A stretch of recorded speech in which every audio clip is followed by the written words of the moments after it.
Thank you. An investigative series into sexual abuse of rural Alaskans by Jesuit priests found a disturbing history of deception and cover-up spanning decades. We'll discuss it tonight on Alaska Insight.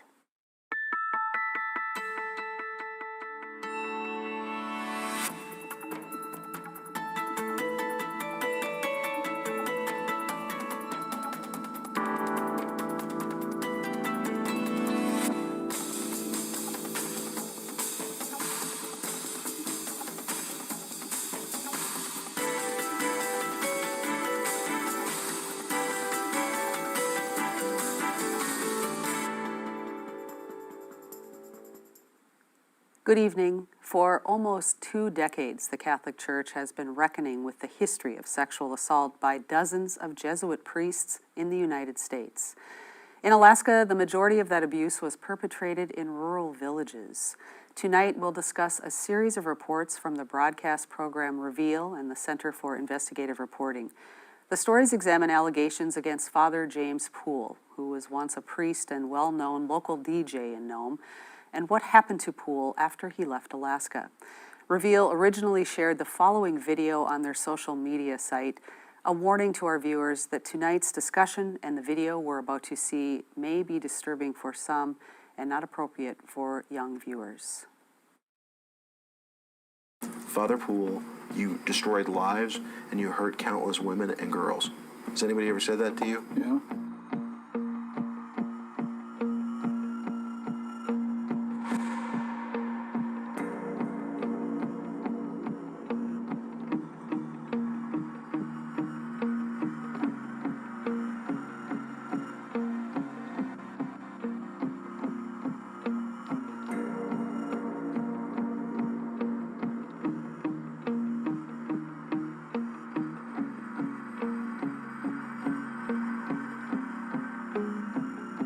I thought I was bringing love into the life of other persons. By engaging in sexual acts with them?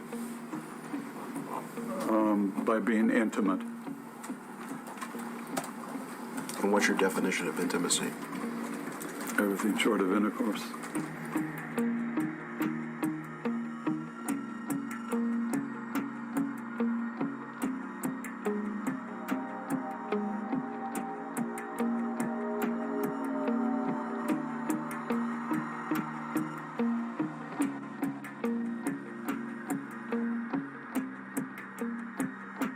When songs were playing, he would kiss me, and it was kind of weird. How old were you? I don't know, 11, 12.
My guests this evening are Emily Schwing. Emily is a reporter with Reveal from the Center for Investigative Reporting.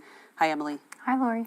Also in the studio tonight is Buhen, also known in English as Elsie Boudreau. Hi, Elsie. Hi, Lori. Elsie is a sexual assault survivor and an advocate for other victims. Elsie, I first want to say I'm sorry that you had to see this video. I'm sure that it's upsetting for you to see and hear Father Poole, and I'm sorry that we have to start the program off that way. Well, thank you for that. As I'm sitting here and I watched it, I was there in the room when he gave his deposition.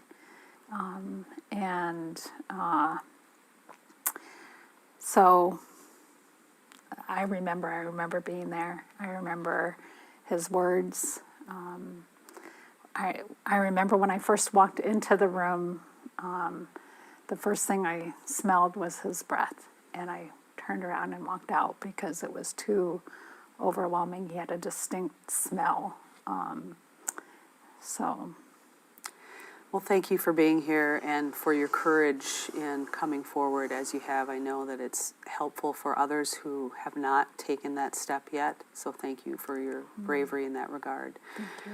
This massive amount of paperwork that you have in front of you represents the case against the church and Father Poole, is that correct? Yes. What is it like to have that kind of physical manifestation of all that you had to endure through those years? Well, it can be empowering in a way because what it does is it validates the fact that these things happened to me and someone believed me. And it's in black and white. It shares my story. It shares the impact that it had on me and my family. And so, You can keep it contained in that book. yes.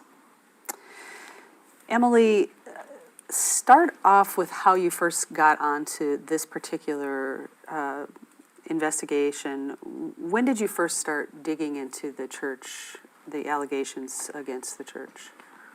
Well, I had lived in Alaska for quite a while. I'd been a reporter. I was in graduate school up in Fairbanks when a lot of these cases were starting to become public knowledge. So I'd always kind of known about this story more broadly. And then in 2016, I went out and worked in Nome for a few months at KNOM. And so I kind of knew that there was something that had happened there, in that radio station's history, but no one ever really characterized what exactly went down. And it wasn't until a year later after I had moved to Spokane, Washington, where I found out that James Poole was living at a retirement home on Gonzaga University's campus. And I knew his name. I recognized it because I had worked at KNOM and he had founded that radio station. And then that's when I started looking into where he was living, why he was living on a university campus, and who else was, living alongside him. And that's how I came to find out more about the story. And I want to talk more about his later years, but back up to his time in Alaska and what you were able to find in your investigation about his time in Nome and in other communities. Mm-hmm. So James Poole started his career as a Jesuit priest in St. Mary's, where Elsie was born and raised, way back in 1948. And that was the same time I found the first letter with allegations from another priest who was concerned about his behavior with young girls in that village. He was subsequently taken out of the village. He left for a year, but then he was sent right back into another Alaska Native community. And then that was sort of how his career went for the next 40 years or so. Where, he'd be in a place for a couple years and then he'd get moved. And eventually he did go to Nome and he was there for quite some time. And then stories about what Father Poole was doing to volunteers at the radio station and also nurses in Nome started to surface. And that's when he was moved to Tacoma, Washington to be a hospital chaplain. And eventually, a lot of the stories caught up with him at the same time that he was getting much older, and so he was retired to this home in Spokane, Washington. Elsie, how important was the church in your community when you were growing up in St. Mary's? What did it mean? Well, I was Catholic, and in a lot of ways I always say then I was more Catholic than I was Yupik. And today I'm a strong Yupik woman, and I'm proud to say that, and I wear my gospel proudly. But back then it was like the church was everything. The church was the center of and the heart of the community. So it was a huge. It was huge. It was a big part of the community. Did you first meet Father Poole in St. Mary, or where? Tell us how your interaction with him came to be. Okay, so so I'm wanting to share with you this picture of me when I was just a baby, and I don't know if you can see that, but we were, Hold that up and let just the camera see it.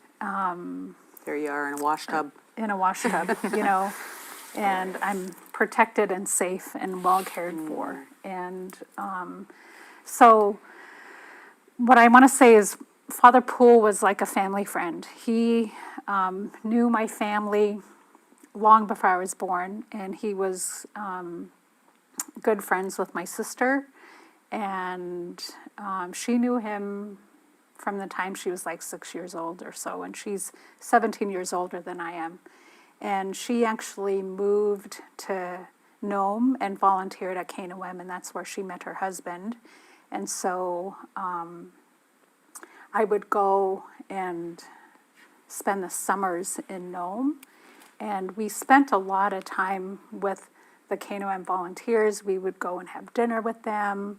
Father Poole would come and have breakfast at my sister's house, and I remember, times when he would hold me on his lap, and he would tickle me, and so it was he was a priest, yes, but he was also a family friend, and through this I've learned, like my sister and her husband, who are very dear to me, regarded him as like their father, and so this touches on, not just a priest in the church, but someone that we loved. And he married them. He came to St. Mary's they got married when I was 9. And so, we've known him for a long time. When you first talked to your family and then others about what had happened to you, about the abuse that had happened to you, how was that received, given what you've just said about how integral a part of the family he really was? Well, I just want to preface that because my family and we've done a lot of work around this, and there's been a lot of tears shed and a lot of, feelings shared, and there's been a lot of hurt, and just like in any situation when people operate out of denial as a way to protect themselves from the truth, that happened in my family. And so that played out, and I say that lovingly, knowing that my sister and I have come to a place now where there's been forgiveness, and I know many families that when, even for young children now who have been abused and their parents don't believe them or operate out of denial, in some ways that can, cause a lot of harm, almost more so than the abuse itself. And so I feel like I just did a double-edged sword, like I said. Anyway. Being believed is important. Being believed is so important. Yes. And so I think that I understand where, my family came from, in that they loved Poole, and it was a hard thing to deal with, knowing that he could have done something like this to me and to many other girls. Such a level of betrayal. Yes. Emily, in your investigative work, how many of abusive priests did you find in both Alaska and the Pacific Northwest? Because there is allegations that they were sort of put into Native communities, particularly in Alaska and in communities along the Pacific Northwest coast. Yeah, so when I started to approach this story, I found out about this sort of theory of dumping grounds that Native American reservations and Alaska Native communities were used as dumping grounds for so-called problem priests. And so it was really important to me that we try to prove that theory and find a way to show that this either was or was not the case. And so what we were able to do was put a number to it. We gathered a lot of data from a couple different sources and found that there were Jesuit priests who had been accused of sexual abuse, assault, and or misconduct in more than 100 Native communities in both Alaska and the Pacific Northwest, in what was formerly known as the Oregon Province of the Jesuits. So that includes Alaska, Washington, Oregon, Idaho, and Montana. And then from there, we were also able to say that we found 92 priests who served in that region, and they, 80% of those 92 priests at some point in their career served in at least one Alaska Native village or on a reservation. The numbers of priests that we found in this region of the Northwestern Alaska was 3.6 times higher than numbers of credibly accused priests that we found anywhere else in the United States.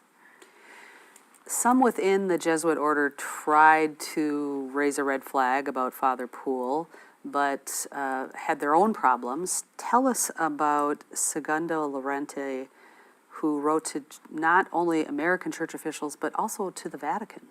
Yeah, so Segundo Lorente was kind of a superior to James Poole, and so he would travel to villages to sort of check in on priests.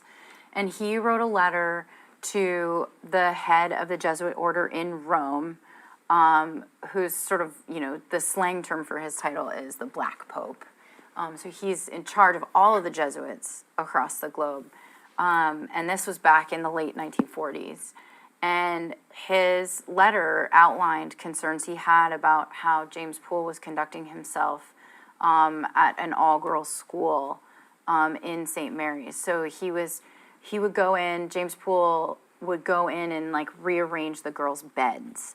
And he would have them into his room, and he would really press them hard in confession about whether or not they were having impure thoughts. And and some of these girls were teenagers, so they were at that, age in puberty where you might have some thoughts you don't know how to deal with. But he would keep them for hours. And so Segundo Lorente characterized all of these actions in a letter to Rome. And what I found out later is that Segundo Lorente also has credible accusations of abuse to his name. He's not the only priest who wrote a letter about James Poole. There were other priests who also raised flags in correspondence about Father Poole over the years. And it turns out those priests as well had credible allegations against them. Elsie, in the work that you do now with other sexual assault survivors, how far-reaching do you think this is in Alaska, sort of the ripple effect of generations of this abuse? And you have said that you feel like the church was trying to eradicate Native identity. How is that all rolled together, and how do you explain that to us, please? So I think it is very widespread, and if you think about it, there are villages that have generations of people that have been sexually abused by clergy. And we know for a fact that in some villages there were perpetrator priests that were in the same village over 3 decades. And so in my work, after I filed my lawsuit, I worked with the attorneys that represented me. I talked to over 300 survivors in Alaska. And what we know is that like only 1 in 10 or so ever really come forward. So we know that there's a whole lot of other people that have been sexually abused by clergy that have never spoken their truth. The oldest person I worked with was, I believe at the time, she was 76. And she had gone to the Holy Cross Mission. And so I'm still in touch with her today. She's a beautiful lady, and has had to come to terms with the fact that not only was she in the orphanage at the time, but that she was used to satisfy this, and he was a superior at the time, his needs. And so I think about, like the widespread problem of this. It affects people's spirit. It affects their mental ability to connect. It affects people's ability to connect and be in a relationship with other people. It affects how people view themselves and hold and are with themselves in their own body. So there's an element of shame, and shame is different than guilt, and when people operate out of that shame is there's something wrong with me. And so it affects so many people, and shame is crippling, and it's almost like it's holding people hostage in their own body, in a way. And the In their own eradication of your thoughts about sort of a systematic attempt to eradicate Native culture and identity. Yes. I know that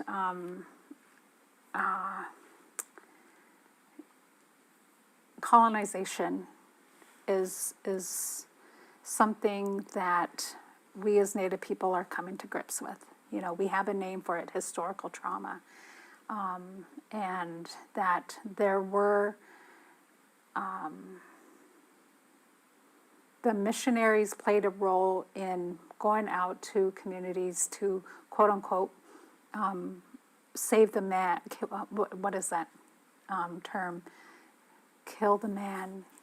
Kill the Indian, Kill save the the Indian, man. save the man. That's it. Yep. So, they played a role in that, and looking at people, Native people, as less than human, and so it's part of like a larger systemic piece where that's connected to the government. So I mean, yeah, It's wide-ranging. it is. It was. It is, yeah. Emily, what happened to James Poole when he went to tell us about Gonzaga University and the Cardinal Bea House there? Yeah, so the Cardinal Bea House is sort of this nondescript brick building. It's not a house, it's like an office building from like the 70s or 80s. And it was used as a retirement home. It's still being used as a retirement home for Jesuit priests. It's owned and operated by the Jesuit order, but it is on campus. There's a lot of people at Gonzaga who argue that it's not on campus, but students walk by it all the time. The new Performing Arts Center for Gonzaga University is in its backyard. Students have in the past gone there for spiritual guidance. So it does have a connection to the university. This was a place where the Oregon province of the Jesuits would retire older priests who no longer could or wanted to say Mass and offer other sacraments. And so James Poole wound up there. He also wound up there with at least 20 other credibly accused Jesuits who had lived there since as far back as 1986. Elsie, we only have a minute or so left. Do you think the church is doing enough now to address past abuse and to ensure that there is prevention and that this won't happen in the future? Well, I think that a lot of work still needs to be done. And there are still way, way, way too many people out there that are hurting in silence. And the church has a responsibility to reach out to people and to assure them that they've done nothing wrong. And, you know, the church talks about being transparent. I don't know, you know, I sit here today and I don't know if there are young girls being abused in the church today. I don't know that. So I don't believe enough is being done. And, you know, I hold my breath. All right, thank you. We'll have to leave it there. We may never know the full magnitude of harm perpetrated against hundreds of vulnerable children and young adults by predatory priests because some victims will not want to discuss what happened to them. That is their right. But to shine light into the dark sadness and fear of these crimes is a painful necessity to acknowledge past wrongs, bring justice, and build awareness to prevent future assaults from occurring. The diocese in Alaska have stated commitments to accountability, transparency, and responsibility with a focus on healing for victims and prevention so that no one else ever has to carry the trauma of assault and terrible secrets again into their future. You can watch past episodes of Alaska Insight on our website, alaskapublic.org/Alaska Insight. We'll be back next Friday, right after Washington Week. Thanks for joining us this evening. I'm Lori Townsend. Good night.